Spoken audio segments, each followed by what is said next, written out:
Whiskey and Weight going all the way. What up, world? Welcome back to another episode of the Whiskey and Weight Show with me, your host, Tommy Mac. And me, your better host, Tyrone McKenna.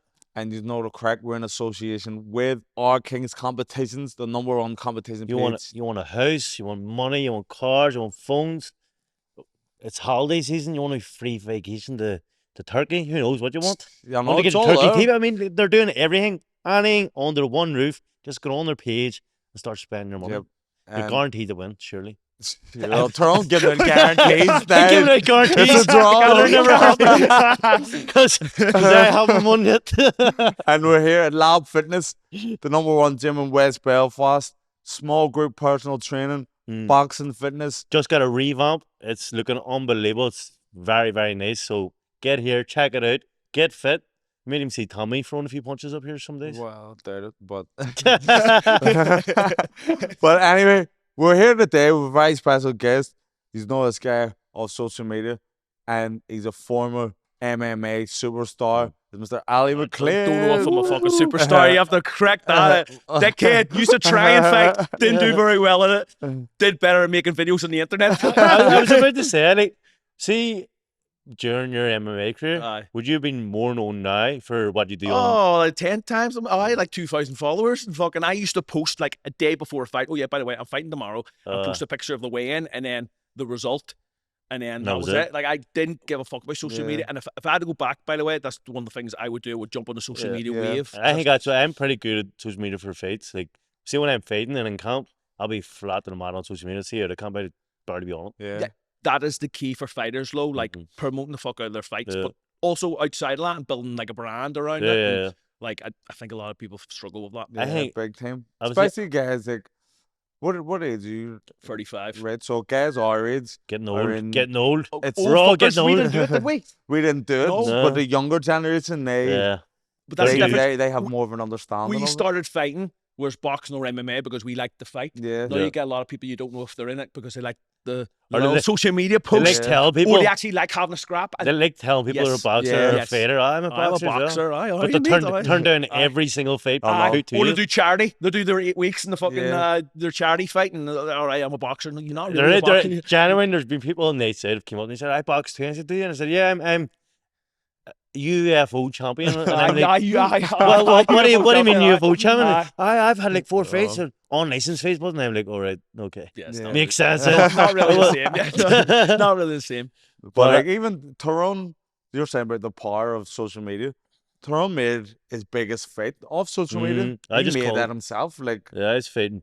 Who was that you fought? Progress. You call me. He was double world champion, and he had a big name in my division, and I got a win. And he said something on Twitter, and I just wrote back, I'd smash your head in. And then he said, who are you talking to? And then we just got back and forth, and then the next thing, fight was made, and it's fucking the biggest fight of my career. I don't think a lot of fighters realise the income and magnitude can be made from social media, though.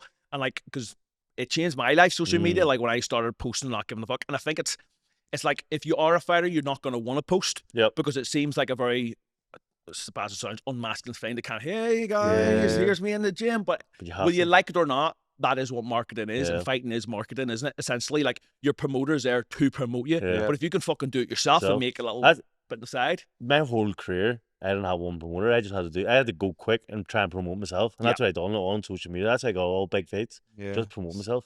And when did the switch click that or flip that you needed social media? And when did it get good at it? COVID. Fucking no other way to earn income, was there? Do you know what I mean? COVID, and then when I started transition, I fractured my back when I was like 26, and like I was trying to get more into the coaching side of things at 26. I was always coaching. Talk about your MMA career on it. It was shite, mate. No, honestly, it was shite. It was dog shite. Like, no, listen, I had some fights I turned up to, and I was fucking brilliant. And then some nights I might as well just not have turned up at all. Do you know what I mean? Like, one of them, I was hot and cold. I was good in the gym. I trained with, like, Darren Till was in our gym. Tom Aspinall was in our gym. Like, I trained in Liverpool. That's a bad day sparring to go in there. I'm telling you, a lot of fucking headaches. Do you know what I mean? You're sparring Tom.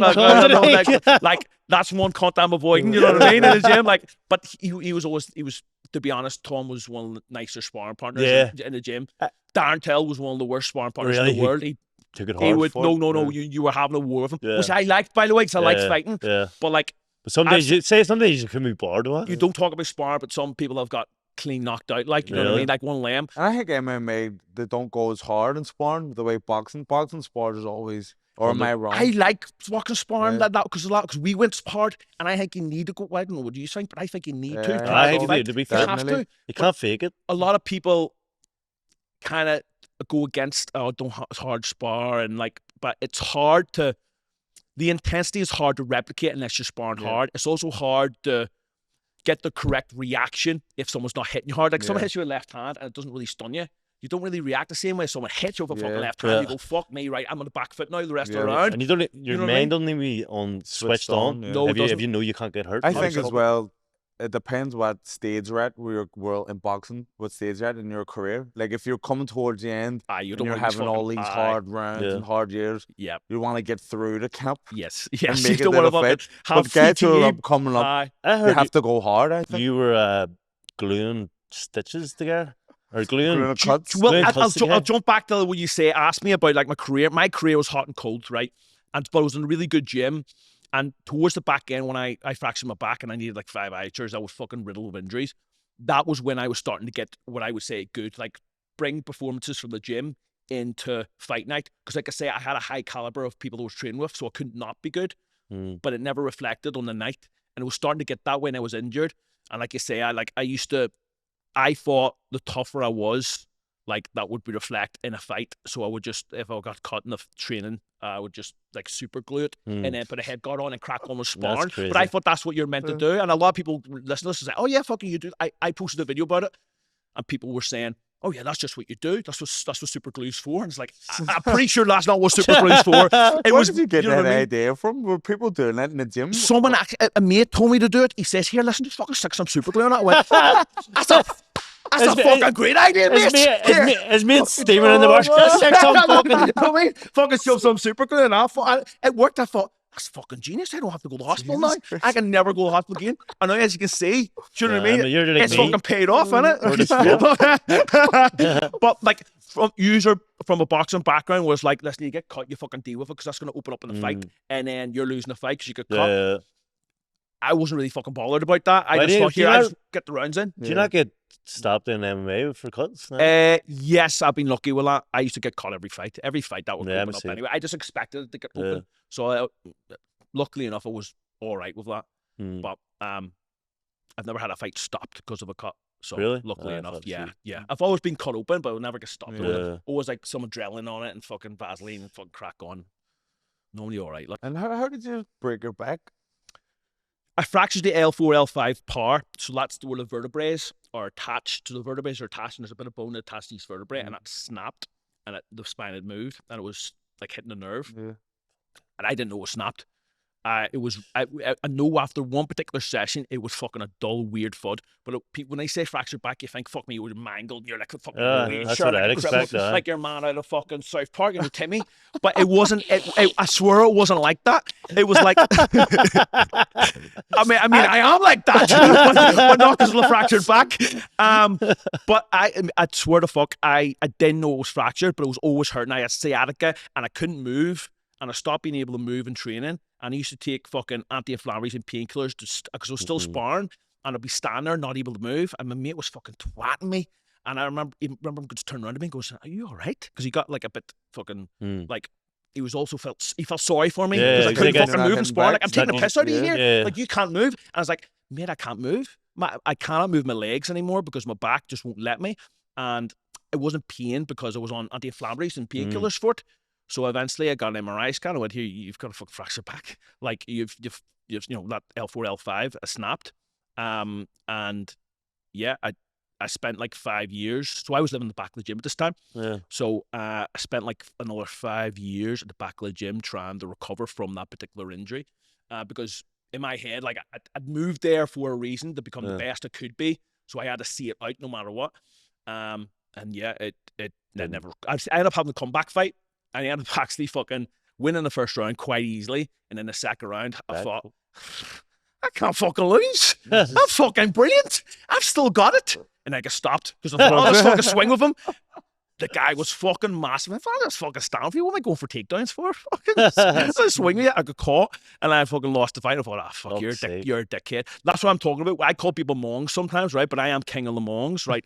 I'm the biggest fucking, like, outside of fighting, right? If I'm looking at a fight and analysing it, like, I have a good IQ for fights.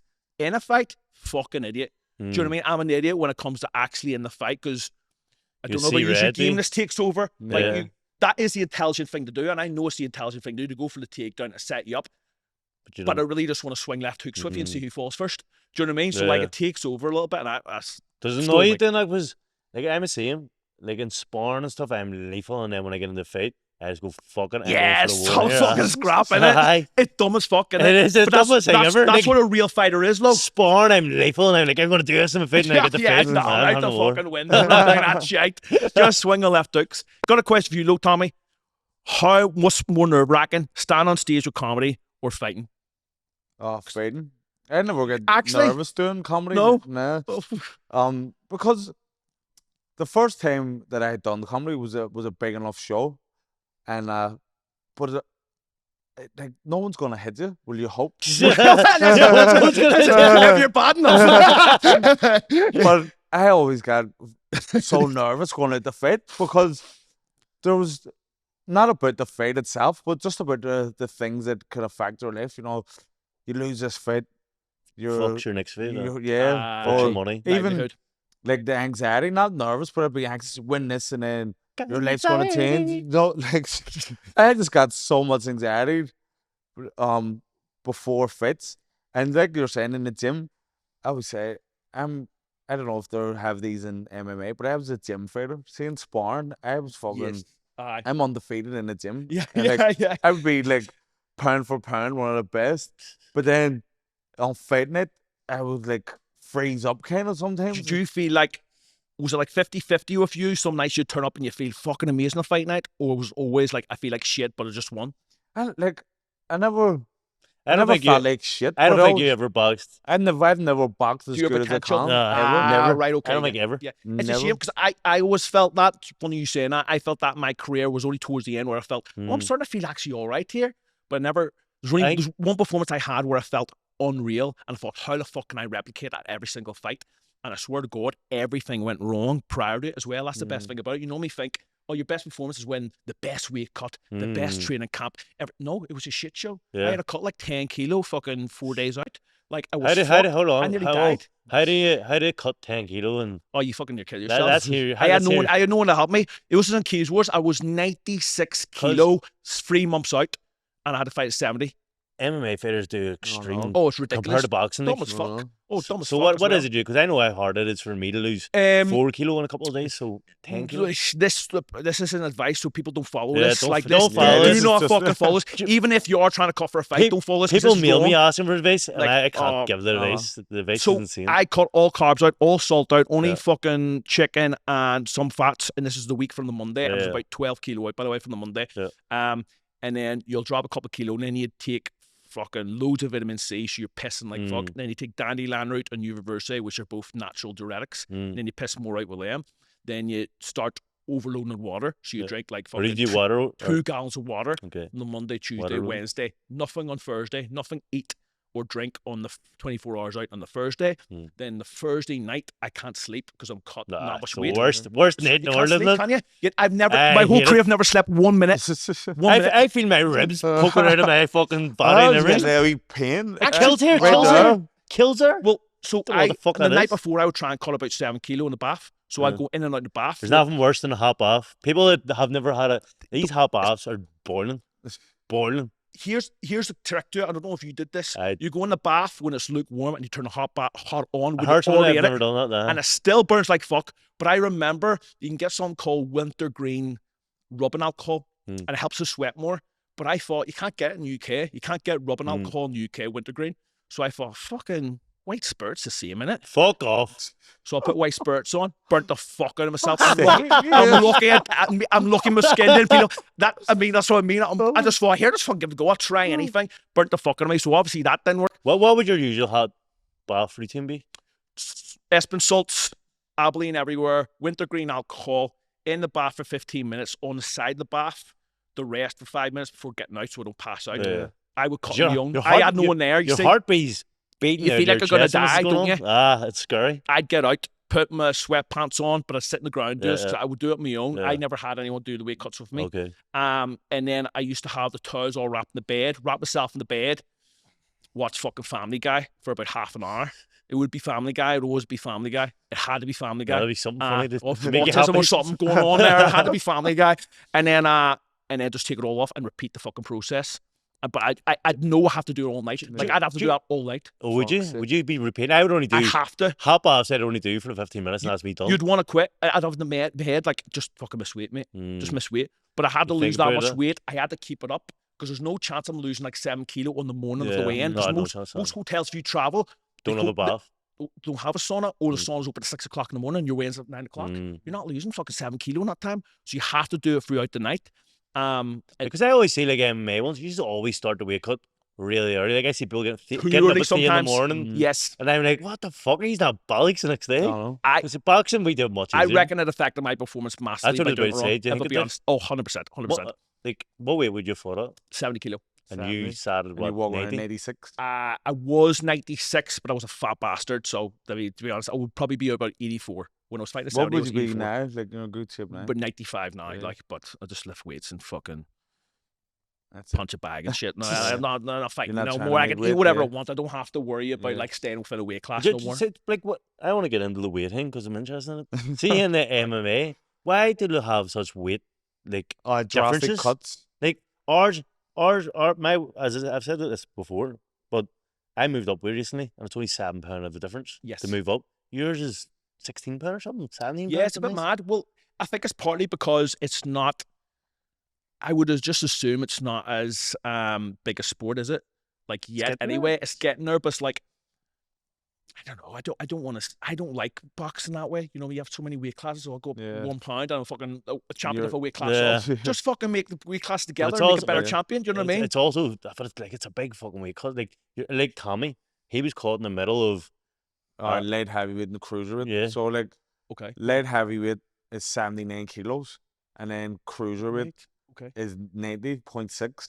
And he had that's a big jump. He had to do cruiser. And so I would do cruiser, but cruiserweight in amateurs is 86. Right, okay. So I think I would have made 86. Yes, if but it was to get down to 79 was too much. You're not fucking 79 kilos. Like, fucking okay. And how did you start getting bigger on social media? Like, how did it all pop up? All I seen recently, last about a year, is Ali's face bombing or whatever, shouting at everyone. I swear, right?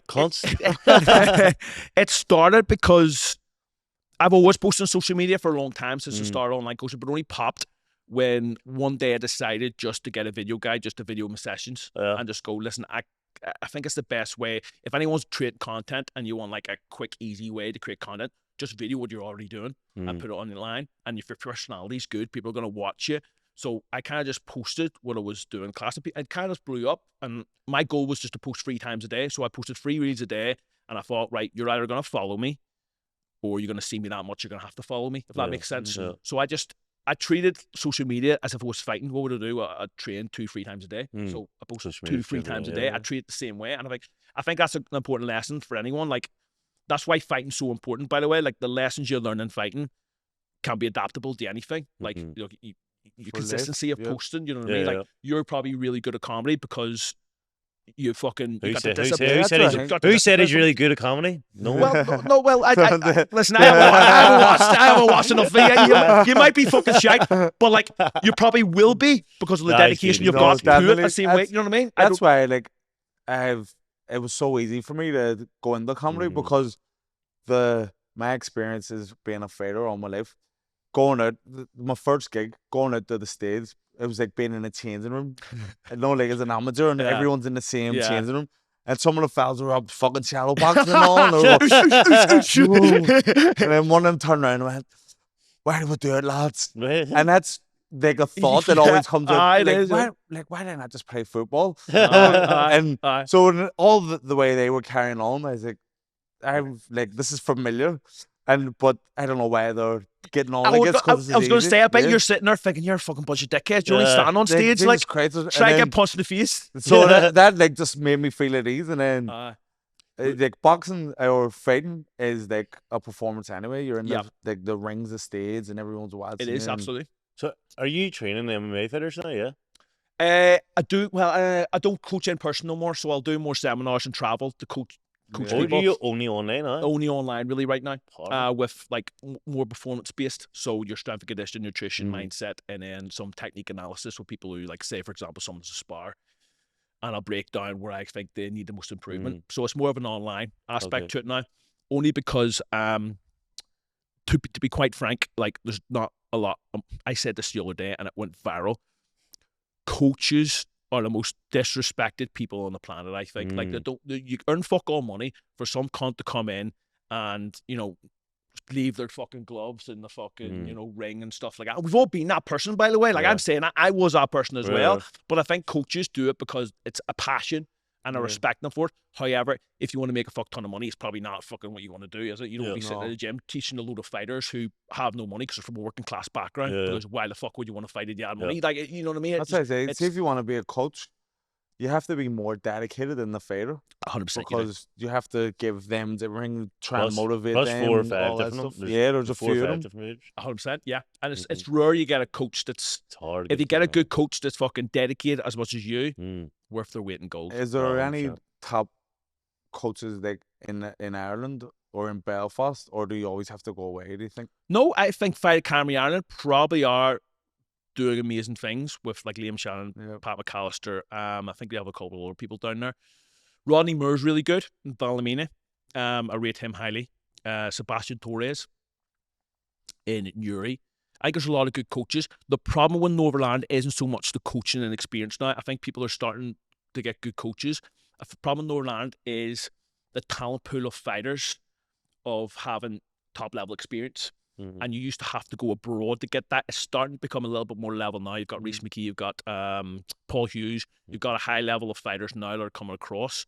However, when I was fighting, 2012, I moved to Liverpool because we didn't have anyone. There was no one. Yeah. And so I was either move abroad because I got up with fighter without fucking no training partners. Like I had a mate who fucking did nothing, and I used to drill technique on him, and then fucking do a bit of pads, and then I used to go do Muay Thai, and then I used to fucking get a couple of boxing rounds in somewhere. Like, I'm meant to be fighting on the best fucking stage in the world. Fucking travel 9 to 9. Here's yourself. Here's another question about MMA. See the way you have 5 or 6 different coaches. How the fuck do you end up paying? Like, do you split the 10% between them, or? Oh my god, fuck! Like, we only have one coach, and we have to give him 10%, obviously. So if you have 5 or 6 coaches, you'd be skilled. So, don't want to be too controversial with this. Too controversial. Some people just leave your gym when you want to give them 10%. Will say nothing. Some people they'll owe 10% and then go, I'm going to go on my own and pretend my dad trained me my whole life. Saying some particular heavyweights would say that. But we're saying nothing. Shots fired. We're saying nothing. We're saying nothing. We're saying nothing. We're not getting the training partners, even though your training partners training for you in your gym. Okay.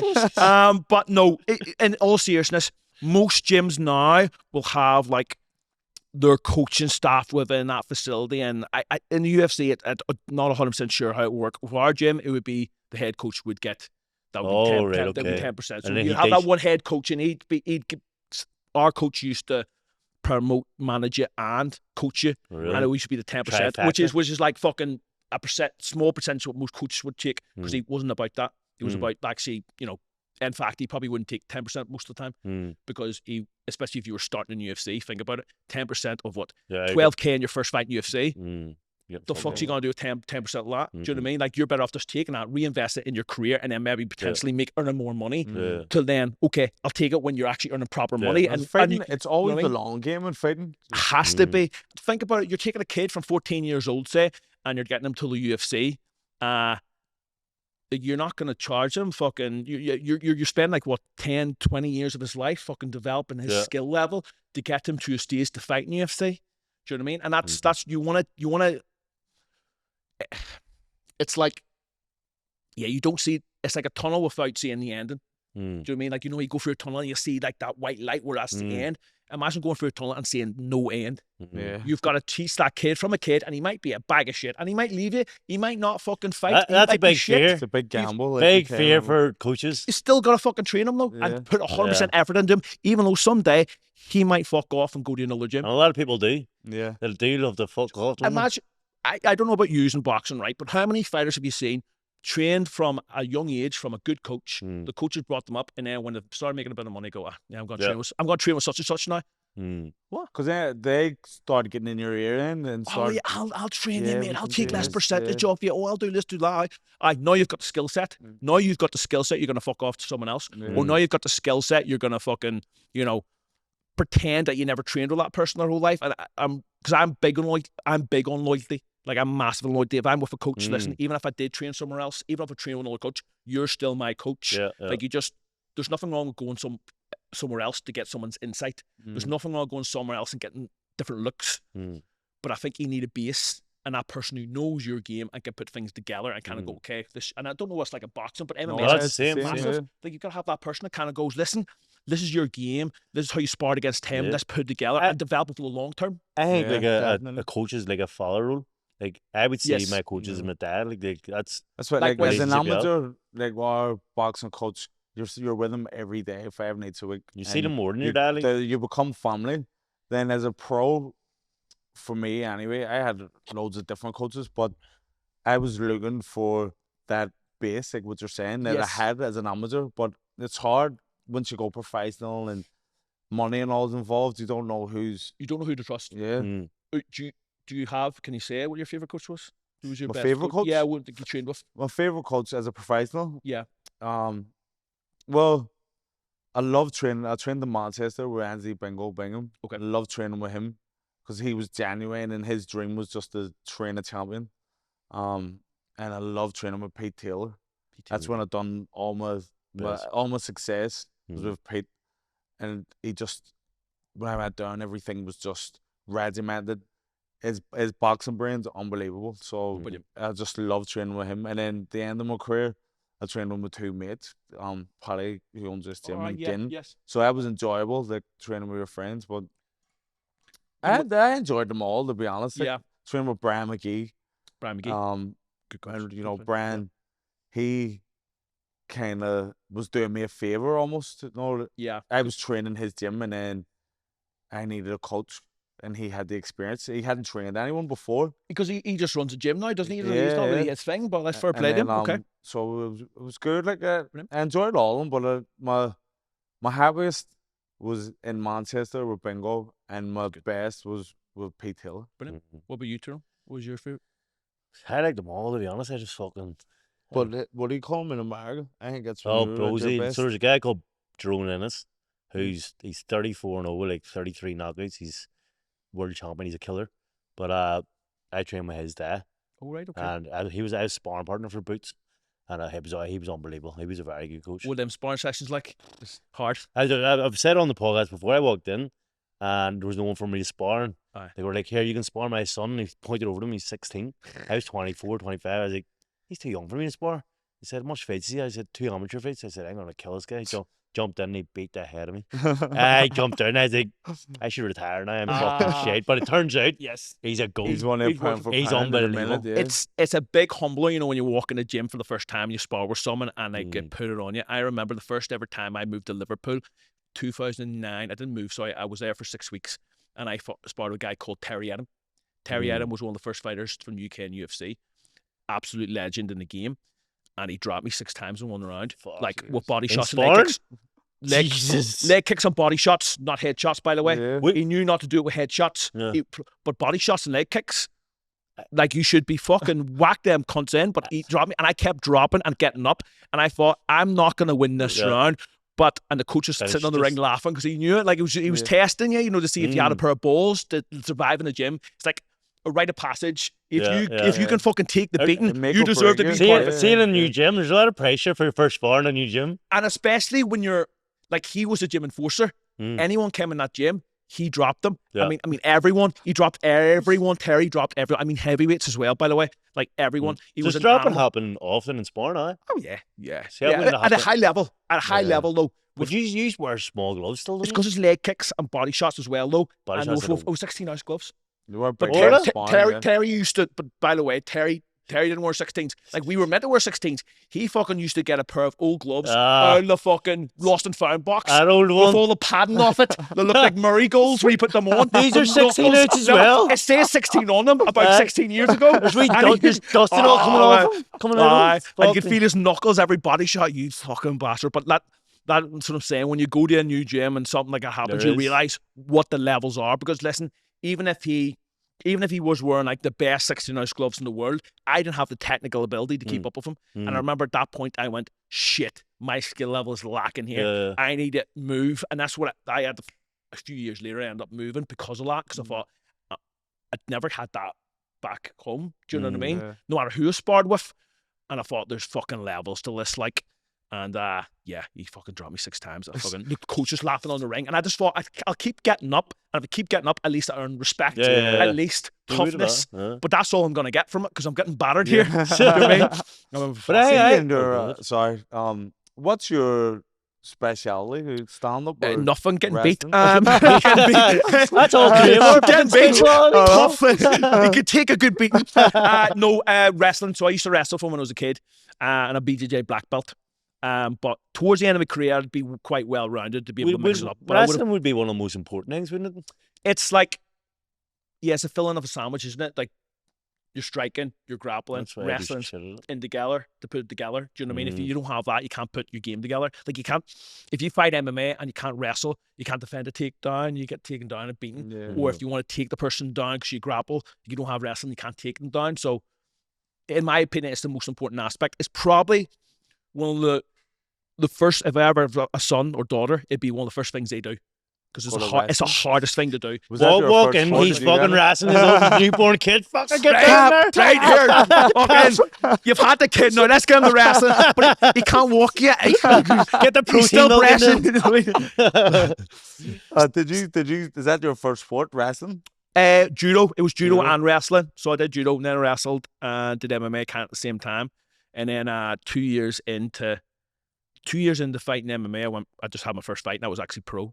Straight off the bat, fucking. There was no well, it was semi-pro, but it got recorded as pro. I thought it was here, fucking semi-pro. Here, I can learn the job, and then it was on the pro record. I was like, oh, am I fighting pro now? All right, okay, fair enough. And it was in Scotland, in the Braehead Arena. My first fight was in Scotland, Braehead Arena. No fucking little small show. Straight into it. Here you go. And it was in front of fucking loads of Scottish fans who were saying, fucking hit him with a potato and fucking random shit Scottish people were saying, and it was a 24-year-old and I was 17. Were you nervous? I was fighting, and I was stupidly unaware of how nervous I should have been. I think I was too dumb to be nervous. Do you know what I mean? Where you kind of think that's a bad saying when you're not nervous. Oh, it was awful. But I remember I did this. How fucking stupid it was.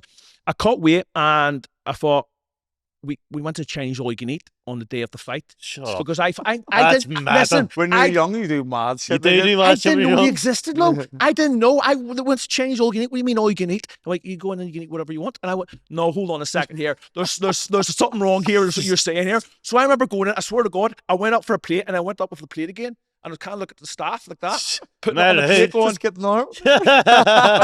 and they noticing me taking more food here. Like, I swear to God, because come on, the backgrounds were like, food was a big thing, and we were working class background, so I thought I can just eat whatever I want. Fucking hell. So I went up again to test it. I went, surely they're going to stop me any second now. So I ended up getting 5 plates because I kept going. I was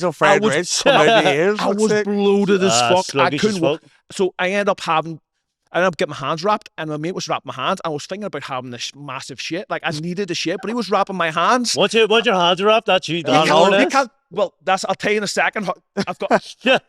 I've got you on that. There's a technique to wiping your ass with hand wraps on. It's very skilled man can do that. But I remember sitting there, and he was wrapping my hands, and he went, "Is that tight?" And I went, I was busy thinking of shit, having a shit. I was like, "No, it's fine. My hand's fucking purple. My hand's purple, too tight." And he should have known, like, it's a good hand wrap, but he can't go, "Here, that's too tight." Anyway, tight as fuck. And I remember standing there, fucking trying to work. I went to the coach at the time.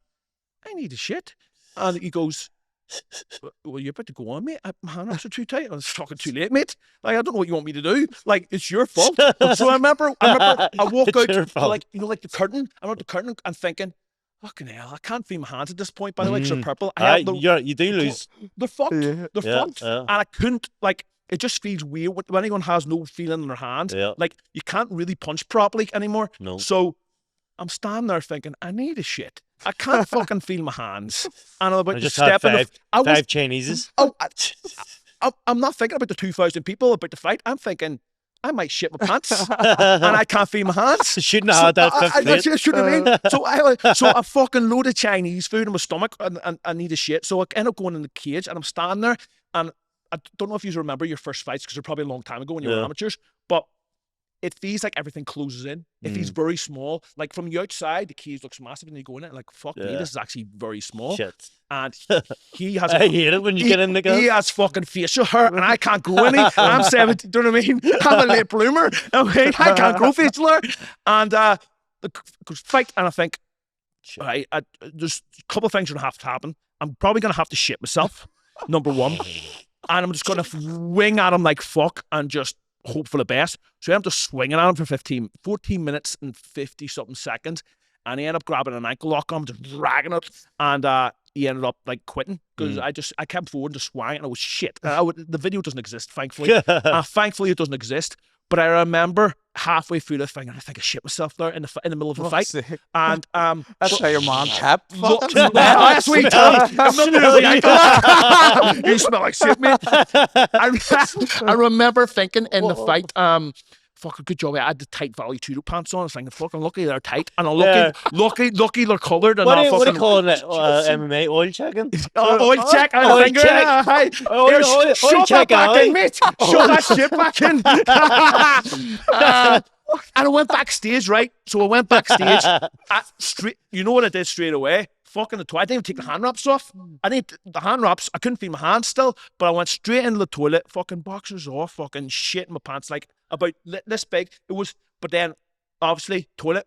Defecated after that. I had to throw the boxers out. I still had the fight shorts, by the way. I had to throw the boxers in the bin, but I hide them. Like, I didn't want anyone to know shit myself. So, like, obviously, you fucking hide them. So, you have to wrap it up, put toilet paper in, hide it in the bin, put it at the bottom, put loads of toilet paper in the bin, fucking stinking like shit. Fuck, that toilet stinks, boys. I don't know who fucking had a shit in that toilet. Oh, smelly bastards in here. Smelly cunts. And then I got my hand wraps off, and they were fucking completely purple. And, but like after that experience, every fight was fucking better than that. Like, you know what I mean? It's only up from that. I mean, I've had some shit experiences. I performed really badly, but I've not quite shit myself after that. So it was all good. See, MMA, obviously, it's completely different when you started compared to boxing, where we're fighting journeymen.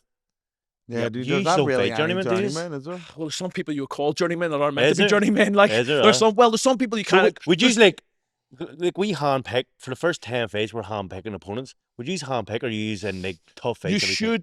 That's the problem with. I didn't have that route. I should have had that route. I had it for a little bit. People do have that route then. People do have that route. Okay. If you're fighting in England and you're fighting on a show with your local audience there, so say you've got a show in Manchester and you're from Manchester and you get a lot of Manchester crowd. Promoters obviously going to give you the favourable matchup and they're going to get you the right person. But you have to be able to identify that and go, if I'm from Belfast and I'm being brought to fight in Manchester against a Manchester opponent, you're probably not meant to win. So maybe you don't take that fight. You've got to be intelligent about your career with this. A lot of people aren't. And people just think, oh, fuck, I'll beat him no matter what. But even if you're tough as fuck and you still think you'll beat him, even if it's a 60-40 in your favour, still don't take it. Like, you don't want to take the odds. That's like why the risk. You need a good manager because any fighter's going to say, yes, I'll fucking beat him 100%. He need to be brought back. And I didn't have that at the start of my career, so my record kind of looks, I don't have a bad record, but it's like, it's like 0-14. It's like, yeah, you know, it's like 0-14. 65 losses. I think I'm 15-9 or something like that. That's not bad for MMA. The majority of my losses are early on in my career. That's shit, mate. Let's be honest. I don't know. MMA. The majority of them losses are early on. And fights that you shouldn't have been taken. Like, I fought a guy called Norman Park in like one of my first fights. He was 9-1, and I was like fucking. Yeah, he's a big name. I know him. Well, I fought him. So on my record, I fought him twice, but the first time I fought him was amateur, and it says I lost by nearing a choke. I didn't. I lost the decision, which was split decision, because it was a close fight. And then I've rematched him the next fight after, and that was a pro fight. The one before was a semi-pro. It wasn't meant to be on record. And then I fought him again, and I performed like shit. He battered me like I was shit in that fight. Like, I didn't turn up in that night. But I remember at that time, I was like 3-1. He was 9-1.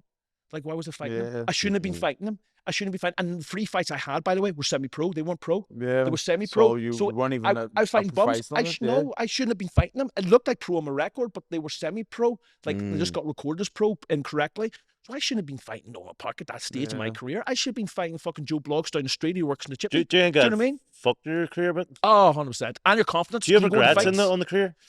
No, because I always came back from it. I don't think you have regrets in general, because it's... I think it's taking you on a certain path, which is always positive if you work out with it. If I could do it again, probably wouldn't be fighting someone fucking 9-1 in my fucking first pro fight. Like, but at the same time, it's made me who I am now, so I can't regret it, if that makes sense. You know. How did you end up getting into the UFC? Because Ultimate Fighter, not UFC. I never got signed. I got in the Ultimate Fighter. What's the difference? The Ultimate Fighter was the TV show, and I should have fought. If it didn't perform like a bag of shit, I would have fought in UFC, but I performed like a bag of shit. I didn't turn up in the night. I remember it wasn't I was performing like a bag of shit.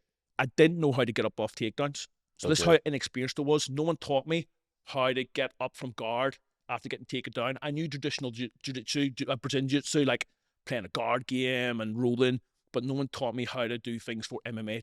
Like, no one combined it together for MMA. Yeah. I knew a lot of things separate, and I had a good skill set, but no one kind of went, here's how you combine it together. Yeah.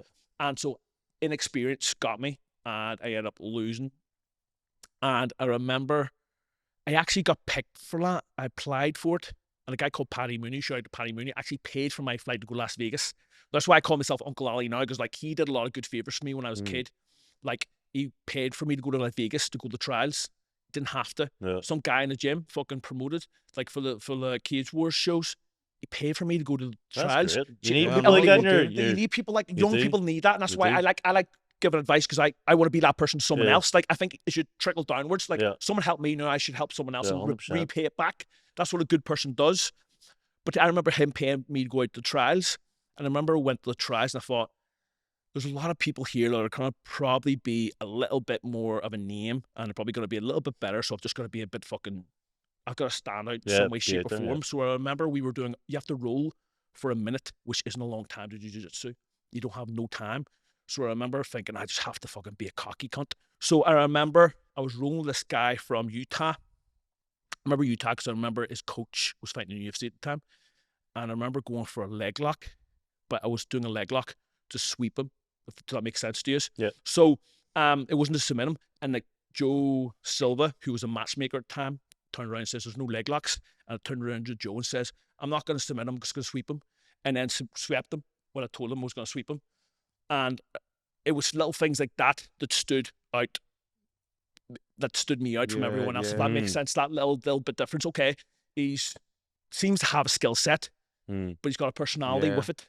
Yeah. And I think that's a lot of things fighters can probably use is you can have all the skill set in the world, but if you're that boring cunt that kind of goes, I'll let my fighting do the talking, I'll let my fighting do, oh, shut up, you dickhead. Go and fight and fucking, do you mean go fight outside the Crown Bar in town then? Do you know what I mean? Like, what the fuck are you talking about? Every press conference I have, I try and make drama because that's what people want. As you should. People, that's how I got to where I was, just because people follow drama. They love drama. Yeah. It's fun though, isn't it? Like, what the fuck? You just want to stand on stage like that? So, yeah, look, I had a great training camp. Everything's perfect. All right, yeah. Like you're going to sit there and go, yeah, I had a shit training camp. My wife left me. 3 kids fucking hate me. My dick's only an inch long. Fucking hell. You know what I mean? Like, yeah, no. Border fuck.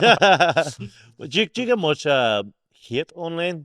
Because you're like being in a public figure. Out there, you get hate. Yeah, the way I see hate, right? If I don't get hate, I'm not doing enough.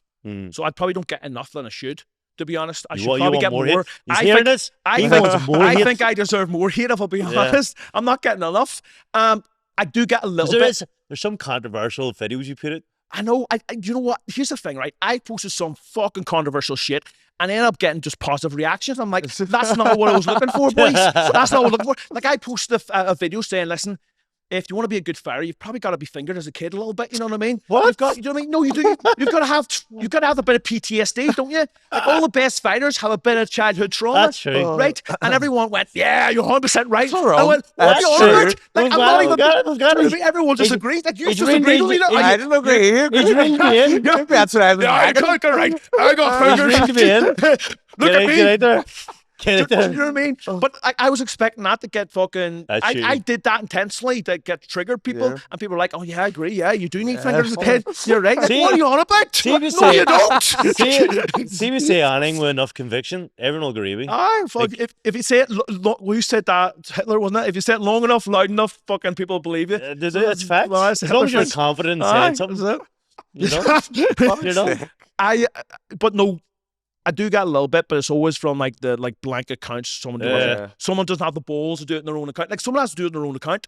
You're not getting blocked. Like I'll leave you there, and we can I'm open to it. Like I enjoy it, but I love doing it when someone is real. When it's a blank account, I'll just block them because it's not a point. It's your fake account. If you use your real account, I'm open to it. Like, but yeah, not that much. No. I kind of ignore it as well. You get that many comments now. It's like we're just kind of fucking. I'm not really honest. I'm too busy to be honest. Yeah. See, just looking at your ear, like that, there's all MMA fighters want to get their ears to get done to. Oh, I don't know. That's trend. This is the trend of MMA. It's like the.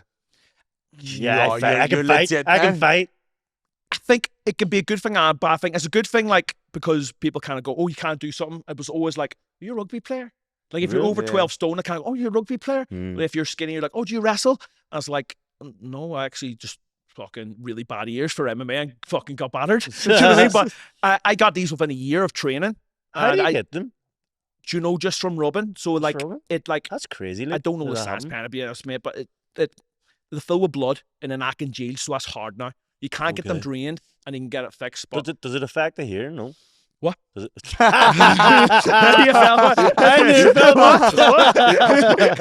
No, it doesn't. It affects you being able to clean them. I can't put earphones in that.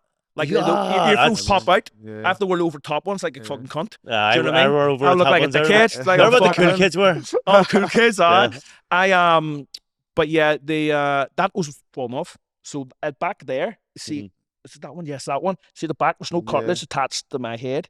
So that was ripping off. That's just saying I got a lot of injuries in training. So it was ripping off in training one day, and I was training for a fight. So like I had to spar, like I couldn't just take it off. So I just Vincent Van Gogh. I put tape around my head so it wouldn't fall off, because that was like I have a picture of it fucking ripping off from my head. I just taped it up and like made sure it didn't fucking fall off. Because if your ear falls off, it's like, you're probably not going to be allowed to fight one ear. Here, I don't know what the rules are in MMA, but I'm pretty sure it's a 2-ear rule. Do you know what I mean? A 2-ear minimum rule. You know what I mean? Can't be like Chopper Reed with no fucking the wrestling head. Sets, are they frowned upon if you start wearing it? Probably a bit. It's like wearing probably like wearing sponges for the squats. What do you call them? Sponges. Oh yeah, the fucking you put them on. Might as well have a dildo when you're squatting as well. Squatting a dildo. I don't. So I judge people who wears them. When your ear did start to like. What would you call a cauliflower? Cauliflower ear, yeah. So were you like, yes, I'm part of the gang now? Look at me, guys. Yes, boys. Yes, lads. I'm one of yous. No one else had them in the gym. I was the one in the gym. Like, no one really had them as bad as me. I got them right away. I hated it because my mate used to come up behind me and smack me in the fucking ear, make it worse. Like, it was killing me, and he used to make it worse. He was a dickhead. He used to fucking hit me in the ear and like make it worse.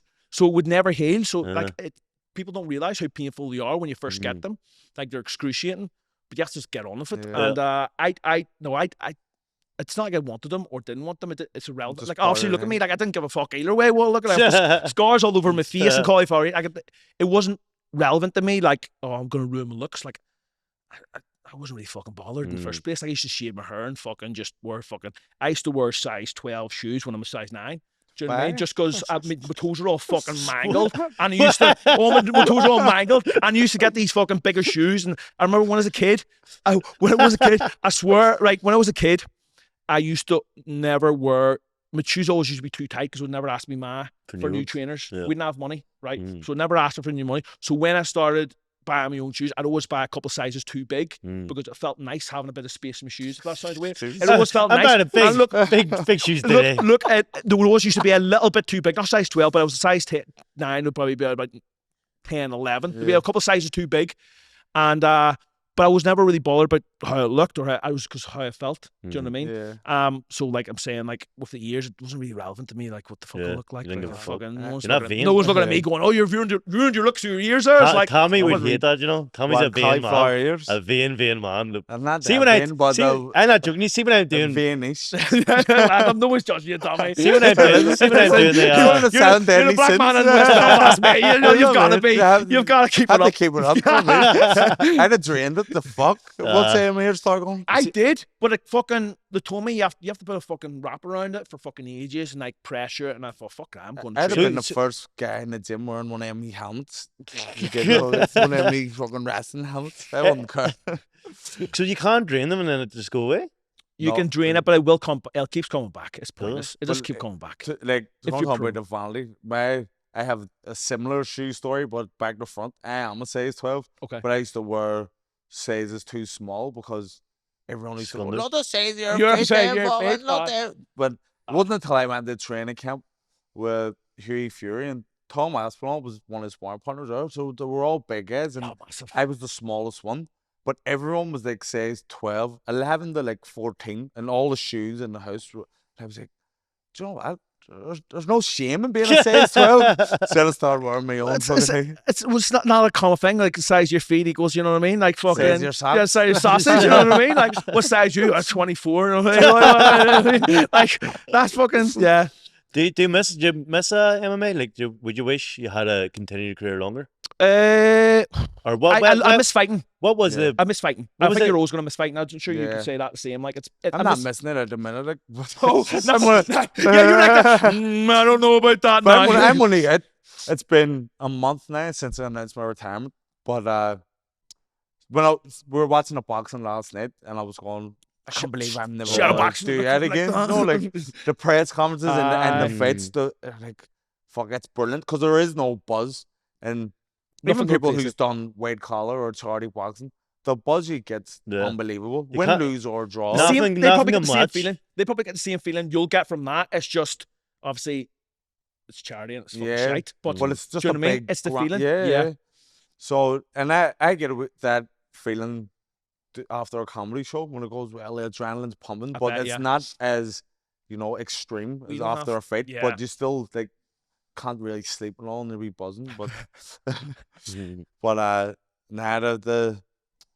I'm not missing it. I'm still training. I'm training every day, but like just lifting weights. I don't want to do any cardio stuff. No, fuck cardio. Fuck cardio. When you're tired, you've done all that. No, fuck that cardio shit.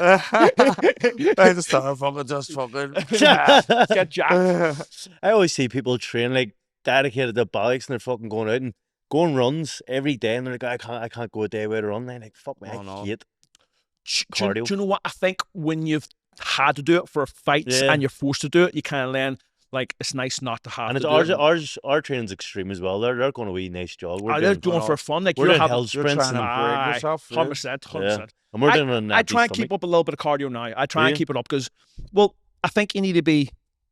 I think it's just going to sound wanky as fuck, but you want to be relatively hard to kill, don't you? You want to be like, you know what I mean? If something happens, you want to still be able to fucking knock gas out. Here, see that Tom McCarthy fucking got battered in town there and gassed out in 2 seconds. You know what I mean? Like, it's your reputation on the line, isn't it? A little bit. And it's like, I like that, friend. You want to be hard to kill because you have to be.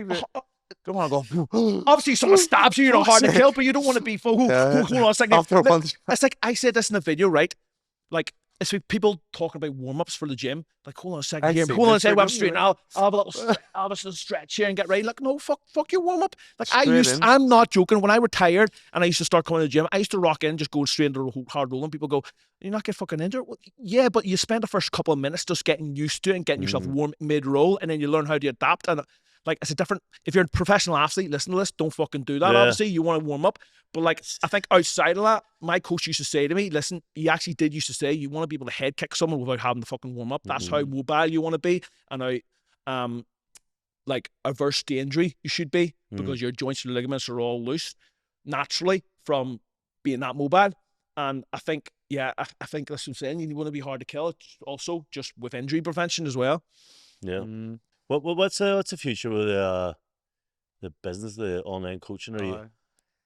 Well, I want to help thousands and millions of people, thousands, millions, fucking as many as I can. I want to help. I want to expand that. But if I'll be honest, it's less about, for me anyway, it's less about business and more about how many people can help, and that means that's content in general. It's not like it's nice to make an income, it's nice to make money, but that's what would you say? That's like a side result. That's not the main process. The process for me is building a brand and helping as many people as can. Like, I openly talk about mental health, talk about, like, you know, going through depression and anxiety and you know, building a routine. And if I can help more men with lessons from fighting, that's my end goal. And if I can get in fucking bigger podcasts, speaking events, help people, that's my goal. Make as much content. Give a plug of where they can find you, the people listening. Say again? Give a plug of where they can. Fucking, if you want to find me, you'll find me. Fucking Google me. Have you ever used that? Have you ever said that to someone on a night out? Fucking Google me. I'm Tommy McCarthy, dickhead. I'm Tommy McCarthy, dickhead. Google me. Well, I'm gonna start saying it. I'd be afraid people to Google me. Is that you getting paid? Yes. Brilliant. Did you struggle with, like, depression when you retired and mental health? 100%. That's why when you asked you about it, I wonder if you were struggling. You're like, I don't know, fucking sound as fucking like, well, fuck you, dickhead. I struggled. No, that's what happened with me when I retired last year, and I struggled with. Did you struggle with it as well? I didn't know you retired last year. Did you? He had a big thing in the city hall. It rang big grand truck. Yeah. And then he went, actually, lads, I'm coming back. I'm joking. Do we mayor phone up? Can I get that pack back, please? I get that pack back. Delete all them photos off your Instagram. But yeah, I hate it. Like, just going from a routine, as you say, and fucking training hard and eating right and all that shit, and then you have goals. Like, obviously you have your goals in boxing. Even when you're out of camp, you still have them goals as you want to be world champion on. 100%. And then when I was retired, I was out of camp, everyone was working, and all my goals is no goals. And I was like, fuck me. What did you replace that with now? Like, have you? I replaced it with drinking too much. Drinking too much? That's what people go down two directions, don't they? They either channel it towards something else competitive, or it's drinking, fucking partying. And like, that's why I did that with content. Content business. Like, I think it's competitive, isn't it? Like, you need something to focus on something. Everyone does. I think that's why I'm not struggling with retirement, and I'm happy in my life because I'm starting a new journey. Because I've been doing comedy the last couple of years, but now I'm gonna go, like, full time of it. How fucking hard is it to think of fucking jokes? Do you, like, sit down and go, here, listen, or do you just kind of, like, just can't naturally have it? You're a funny bastard. All the stuff's all the stuff that's happened in my life, so it's not like you just tell stories, but it's funny. So I'm not like a one-liner. Fucking, why did it take him across the road? I understand, right? This is what happened, and stuff that happens every day. I go, right. I'm gonna make a note of it. What's your favorite story that gets the best reactions? I've heard the one about the West Belfast one, like Willie West Belfast, your neighbour. I love his one with his granddad about wet in bed. Wet in the bed. It's the best thing in the world. That's what it was. See, what I've found in comedy, see if you're, like, slagging yourself, it gets the biggest reaction. Yes. So, self-deprecating humor. Yeah. So I just, like, embarrassing stuff that's happened to me, or stuff that people said to me that should be offensive, and they pointed out how stupid it is. Yeah. But the wet in the bed stuff. Everyone loves a good wet in the bed story. Like, people saying inappropriate things to me. No, like, that are, like, on the borderline of being racist and they don't realize. But they don't realize it. And then people love when I do impressions. Like, if I'm talking about people, talking about my grandma, when I do the as accent or the accent, or people. Like, he's good at it. He's good. So if I'm talking about my grandma, a quote. Right. So this is one of my first jokes. Was my grandma, when he went to England, there was no blacks, no dogs, no Irish, so he'd run about with all guys from here. He said, I love Irish, man. Every Irish man have give you a nickname. And I says, what was yours, grandma?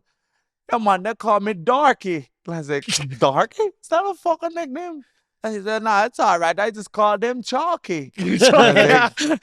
So people love that. And then because they're real stories, people who came to shows, they're like, after one of the shows, they're like, I used to work in London in a building site with a guy, his name was Black. And I was like, well, he's a black guy from fucking Barbados. And I was like, yeah, right. Vice contributing to the racism. Would you ever do comedy? No. I don't think it'd be very funny. I don't know. I can have a conversation maybe and get a laugh, but I don't. I think it'd be shit. I think it'd be shit. To be honest. How do you feel about public speaking? I'd be fine speaking. I'd be fine speaking. I don't mind speaking. I hate speaking. Do you hate speaking? I hate it. Doing a podcast and you fucking hate it. I hate it. That's the running joke in this podcast. I basically don't even want to be here. You're actually quite good at it, though. Like you're good at it. We do the live shows, and they've always been successful. So they ask me all the time, when he's doing the next one, man.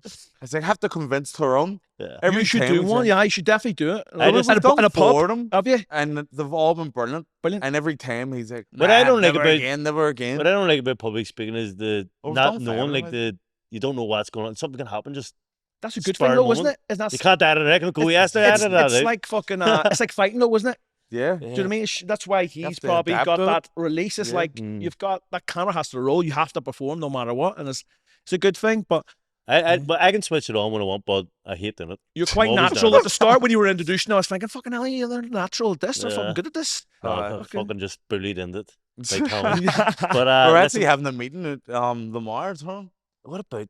For a live show, potentially. Not should do it. Do a live show. Do it, definitely. But anyway, we've talked enough shit today. Ali, you've been a legend. Thanks for coming up. Yeah. Thanks very much, family.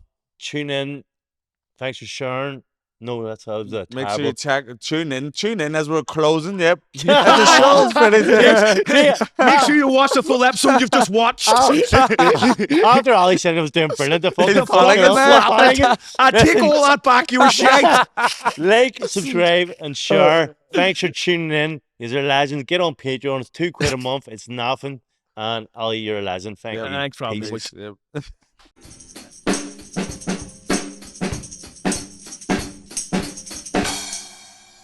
With your mic going all the way.